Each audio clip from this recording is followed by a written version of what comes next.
What it do, YouTube? It's your boy Said B. We are here talking the NBA playoffs once again.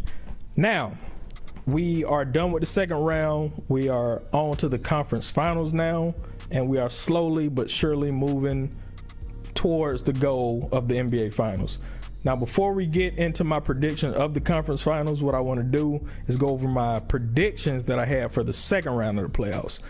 And what I'm going to do first is go over the things that I was wrong about in those predictions. So we're going to get straight into the Mavs versus Suns.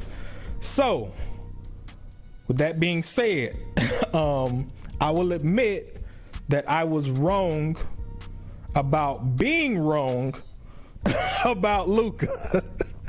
Okay, hear me out. Check. I'm gonna put you on game. So what I said was, and I think it was last year, that Luka was a top 5 NBA player in the game. I said that, and in my prediction video, I said I might have embellished on that just a tad bit. So I took him out of the top 5. That is what I was wrong about. Okay, I was wrong about that, and Luka proved that he's a top 5 player right now, man. It's just as simple as that. He does too much on the court to affect a game, and he rarely has really bad nights. And on those bad nights, he still affects the game in a way that is so detrimental to the other team, because he slows the game down and he finds other teammates, he rebounds the ball. I'm not gonna say he took a step up on the defensive end in terms of results. However, I'm seeing the effort at least, which is a plus. That's all you can, as long as I see effort from you, hey, big dog, cool. But yeah, man, I was wrong about the Suns versus Mavs for sure. I was definitely wrong about that, because I just didn't see Luka pulling this off in the way that he did. Now, I want to give credit to the other teammates around him, like Spencer Dinwiddie in that last game, and Jalen Brunson, who I also mentioned in that prediction video. I wasn't expecting him to be getting you 20 a night, and he did that a few times in that series. So kudos to Jalen Brunson, kudos to Spencer Dinwiddie. And Keebler, that guy just came out of nowhere for me. Like, he be hitting threes, dog. Like, every time he shoots, I feel like it's going in. But obviously he's not like that. But that's what I'm saying. The effect that Luka has on that team, they just play a lot better. Similar to how I was saying Ja has his team playing for him. That's the same type of thing that Luka's doing right now with the Mavs. So kudos to Luka, man. I was wrong about that. But I think I did say it would go 7 games. So I wasn't too far off, but I just had the winner being a little bit off. And I don't know what to say about the Suns. I don't know what to say about them, man, because that loss, like, how does that happen?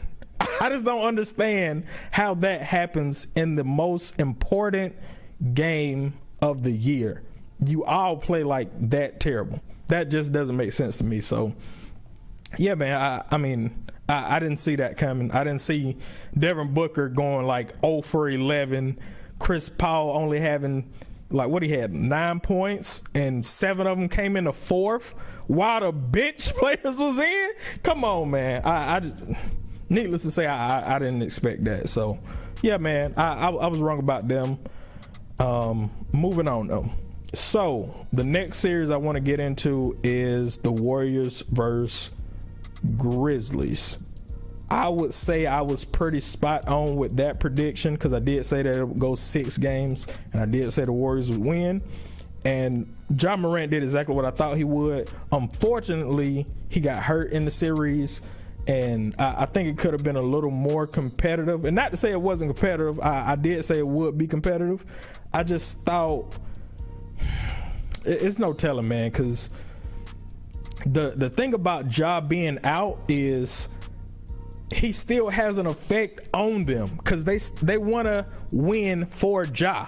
You know what I'm saying? So it's no telling how the series would have went, but I do think they still would have lost in 6 games, if that makes sense. Because when Ja Morant got hurt, that next game, I think they blew the Warriors out, if I'm correct. I might be a little bit off on that, but the game that Ja Morant didn't play, I think it was game 5, the Grizzlies blew them out. And I think that was because they wanted to prove that they could play without Ja Morant, but they wanted to do it for him. That's what I'm saying. Like, if Ja Morant wouldn't have got hurt, I think they would have still won game 5, but I think they would have won it because of Ja, if that makes sense. But yeah, man, I think I was pretty accurate with that prediction. So we're going to keep moving on. Let's go Sixers versus the Heat. This nigga, boy. I don't know what to say about James Harden, man. I don't know what to say about that boy, because I just don't understand what it, like, he must got demons in his head, because it's just a totally different dude when it's time to perform. He just it's like he doesn't care. Like, that's what it's like. He already like, man, I got my money, dog. I don't got to prove nothing. Like, he won a championship or something. Like, what? I don't understand what be going on in his head. But I was right once again. I think I said that if James Harden plays to the expectations people think he would, it would go 7 games. And I said I don't think that he will, so they would lose in 6. So I would say I was pretty accurate on that prediction. Spot on, because I'm not one of the Harden believers. I did think that I did think that he would put up a better performance, only because it's hard to go, what is it, 4 straight playoff runs now where his team needed him and he didn't perform. That's come on, bro. Like, he has the talent. That's the thing. So I know he has the talent there, but it's like, bro, you just don't perform. Like, you don't care. I don't know what it is. I'm not gonna put that on him, but let's call it how it is. That's what it looks like, man. So yeah, once again, I would say I was pretty spot on with that prediction. So we are gonna move on to the last, Celtics versus the Bucks. I was trying to let niggas know that the Celtics are coming, man. And not to say I picked the Celtics from day one to come out the East. I'm not on that level. I will say that. But I did have the Celtics taking the Bucks, man. I said this, and a lot of people in my circle was calling me crazy. I was like, look, Chris Middleton is not gonna be there for the majority of the series, and I knew that would play an effect on the game. I didn't think he was gonna miss the entire series, but yet and still, I would have taken the Celtics to win either way if he played or if he didn't play, because people don't realize there's certain nuances in the game that it allows other players to step up in those moments. Same way when Luka got hurt in the first round, Jalen Brunson stepped up. If Luka didn't get hurt, maybe they wouldn't be in the conference finals right now, because it gave Jalen Brunson, that is, the chance to step up while Luka was out, and it showed them that they don't necessarily need to rely on Luka that much. And I can take that same logic and apply it to the Bucks with Chris Middleton getting hurt. Other people was able to get more minutes, and that allowed Drew Holiday to take more shots, because Drew Holiday is a very underrated player, man. Like, he really is. I would say he's probably the most underrated. That's the person who comes to the top of my head when I think of most underrated player in the NBA. He's a problem. People aren't able to see that because Chris Middleton takes shots away from him. And I think that play, with Chris Middleton being gone, he was able to take another step in the offensive role, if that makes sense. So I think I said it would go down in 6, which I think is still accurate, because the Celtics choked that. They choked game 5, I believe it was, because they was up like 6 or 7 with like was it 50 seconds left? I don't know what it was. It was something crazy, but they straight choked that game, and they should have been up 3-2 going into Milwaukee, and I would have been correct on that, but it didn't go 6. It went to 7. So I was 1 game off, but yet and still the Celtics advanced. So that wraps up the second round predictions. That went a little bit longer than I thought it would, but hey, it is what it is. So with that being said, the matchup I want to do first is going to be the Mavericks versus the Warriors. Okay, hear me out. Y'all heard me just giving praise to Luka. He's a top 5 player right now for sure. No doubt about it. However, I do not think that this is a good matchup for that team. Not necessarily Luka, but that team, I think it plays into the hands of the Warriors, because they're gonna the Mavericks, that is, they're gonna try and control pace with Luka on the offensive end. But what they don't realize is the Warriors are going to push you, and it's not that they're gonna push Luka to do something that he's uncomfortable with, but the rest of that team around him, they definitely will push them to do things and get out of character and make them play out of character and get them playing in the Warriors' hands. That's just how I see it, because even if Luka gets off every game, give him 40, 15, and 12, let's just say he do that, that's still not enough for the Warriors, man. You're not outscoring them with one guy. That's why I say that it's very important that I don't think I mentioned this, but it's very important that the Mavericks stay disciplined. If they stay disciplined, which I don't think they will, but if they stay disciplined, they can make this a series. I don't think they will, because what the Warriors are going to do on the offensive end is going to shake them. Like the Mavericks are going to get shook, and they're going to be like, okay, I gotta press it.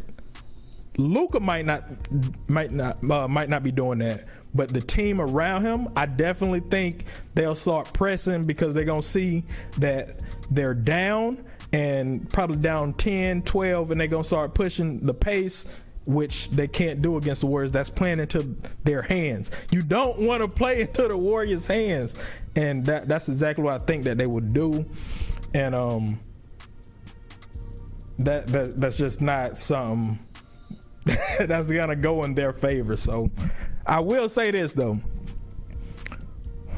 once again, the only way I see the Mavericks winning this series is if the Mavericks stay disciplined, the whole team, not just Luka. The Mavericks stay disciplined, and the Warriors, they have to have, like, Clay, Steph have to have like 2 terrible games. Like 2, if they have 2 terrible games where they are just off completely, it has to be both of them too. Both of them have to have terrible games. Not just Steph or not just Clay. Both of them. They both have to have terrible games, and the Mavericks have to be disciplined. If they can do that, well, if that happens, also, and combined with all that has to happen, and if the Warriors if they start feeling themselves, and lack of for a better term, if the Warriors start feeling themselves and thinking that this series is over, that's gonna motivate the Mavericks for sure, 1,000%. I think that's what happened with the Suns as well. They started feeling themselves, and Luka was like, let me remind y'all, I'm that dude. So I think Steve Kerr has to put them in a mindset that the Mavericks are for real, and they are here because they are the better team. They have to put that, Steve Kerr has to put that in the Warriors' head. If he doesn't, and they just come out willy-nilly and think that they can come back and win, that's not happening. But like I said, it's a lot of things that has to happen for the Warriors to lose this series. Needless to say, I'm picking the Warriors in 5. I'm sorry. That's just how I feel. I just think this is a bad matchup for Luka, man. That's just where I'm at, because I think they're gonna play right into the Warriors' hands. So I'm taking the Warriors in 5, and that's not taking anything from Luka. Luka gonna get his numbers. He gonna show that he's still a top 5 player. So, hey man, Warriors in 5. Now to a series that's a little bit more interesting. So I am very, very interested in this series, Celtics versus Heat. I am one who, let's see how I should phrase this. Let me see how I should phrase this. So I root for all the Florida teams. I'm a fan. I can't necessarily say I'm a fan because I don't necessarily support them in that way, but if they are usually playing against anybody else, I'm usually rooting for the Florida teams because I'm from Florida. So with that being said, I think that changed once Jimmy Butler got on the team. I am not a fan of Jimmy Butler, man. I'm really not. I don't like his personality. I don't like his game. And I think he's a tad bit overrated. And I was saying that, and this is coming from a person who actually thought when he was with the Bulls that he was underrated as a player. I was like, bro, like people not recognizing that Jimmy's like starting to develop into a star pretty much. Nobody was checking for him. I was like, y'all need to be put on notice. And he developed. He got a little bit more exposure when he got traded, and he blossomed.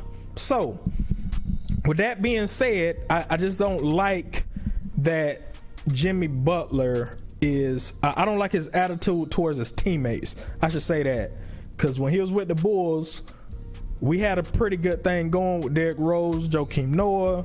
We had a good little defensive squad for sure, until Rose got hurt, obviously. So I think he is a cancer towards teams.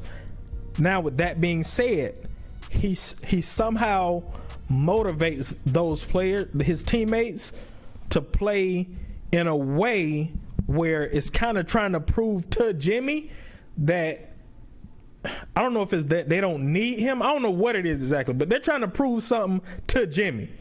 And I just think that that's not a good look coming into this series. Now, Jimmy is he's the engine of this team. However, I also think that he is the weak point of this team as well. And I say that because I think if the Celtics can get in Jimmy's head, if they can pull that off, bro, it's a wrap. It is a wrap. Now, that's much easier said than done. I understand that, which is why I don't think that they will, or at least I don't think that they'll get in his head right off jump. I do think that this series has the chance of going 7 games. Just looking at matchups, they match up perfectly. I think these are the 2 best coaches in the NBA. So I think the edge goes to whoever is more prepared for the other team. And with Eric Spoelstra, whatever his name is. See, I don't want to disrespect him because I'm a believer in Eric Spo, I should say. That's what they call him. So I'm a believer in Spo, and I believe that he is one of the best coaches in the league. And I think the same thing for Udoka, and which is the Celtics head coach. So I really do think whoever's more prepared is going to take the W. Now, I'm going to throw that wrench in there now. Jason Tatum. Jason Tatum, let me just take you through this. Jason Tatum has went head to head with Kevin Durant in the first round and thoroughly in every facet of the game outplayed Kevin Durant, who I thought was the best player in the world. That was my opinion. Thoroughly outplayed him. Kevin Durant definitely choked and underperformed. Nonetheless, Tatum outplayed him. Period. That's just what it is. Now, with that being said, moving on, in the second round,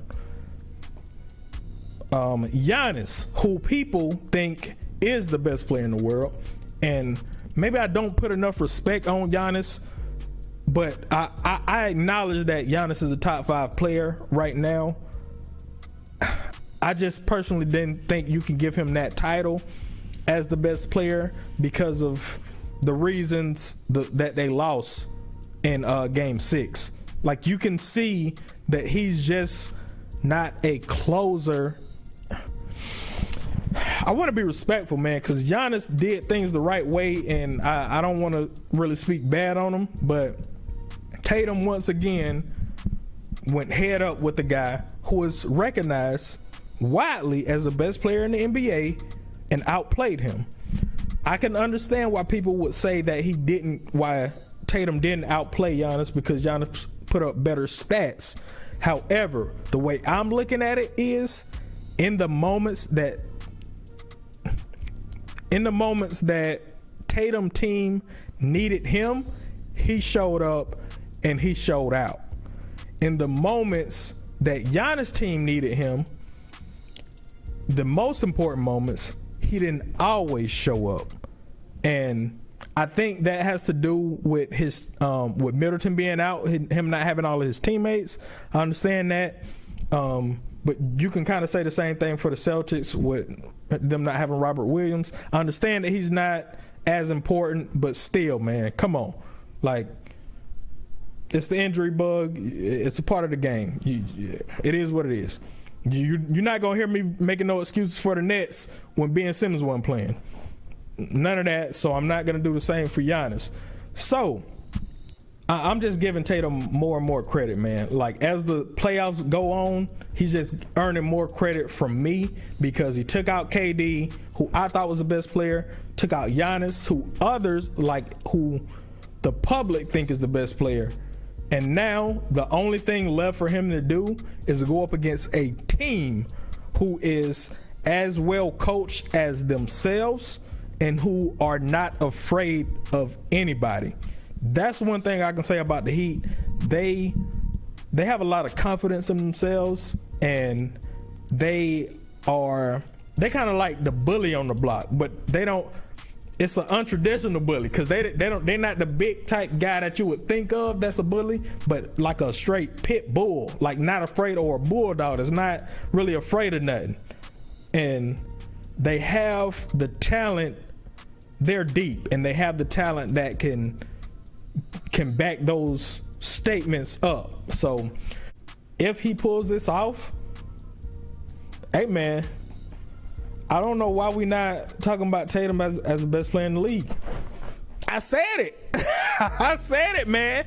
I understand this 1 year, but if you think about it, it's not really 1 year. He's been doing this since he was a pup, dog.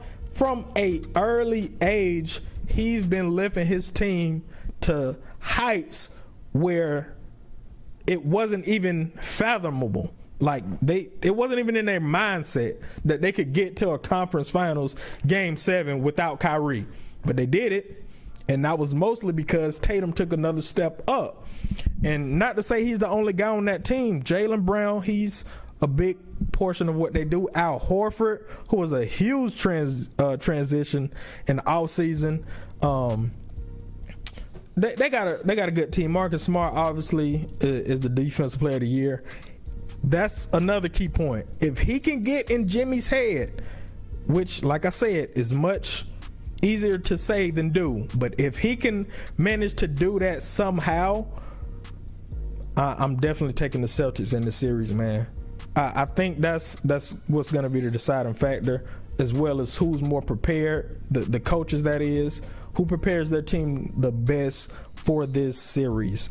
Whoever does that wins the series, and I'm thinking Celtics head coach Udoka is going to have them more prepared. And that's saying a lot because I really am a fan of Spo, man, because he is been extremely consistent.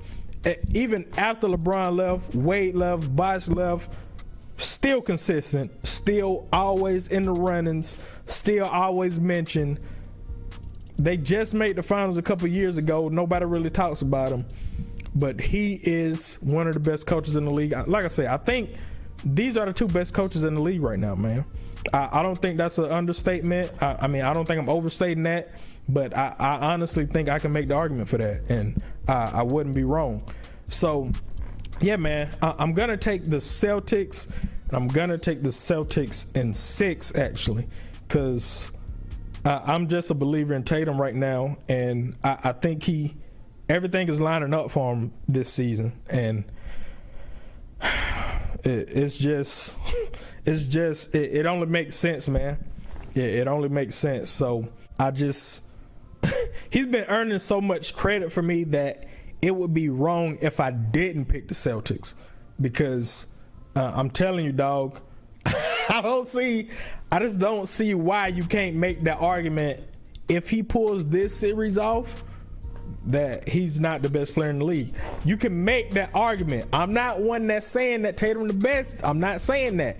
I'm just saying that he should be mentioned. Because think about who he took out, man. KD, Giannis. Now a team in the purest form. Like, that's all I can. When I think Miami Heat, there's nobody that really stands out. Yes, I understand that Jimmy's the best player, but he's, for me at least, I just don't see him as that transcendent star that's pushing the Heat up to these new heights. I just don't see that. I think Spo is a very big portion of what's going on over there in that culture. Obviously Pat Riley, but yeah, man, I just think I just think a lot of Tatum, and I'm gonna take the Celtics in 6, man. I'm taking the Celtics in 6.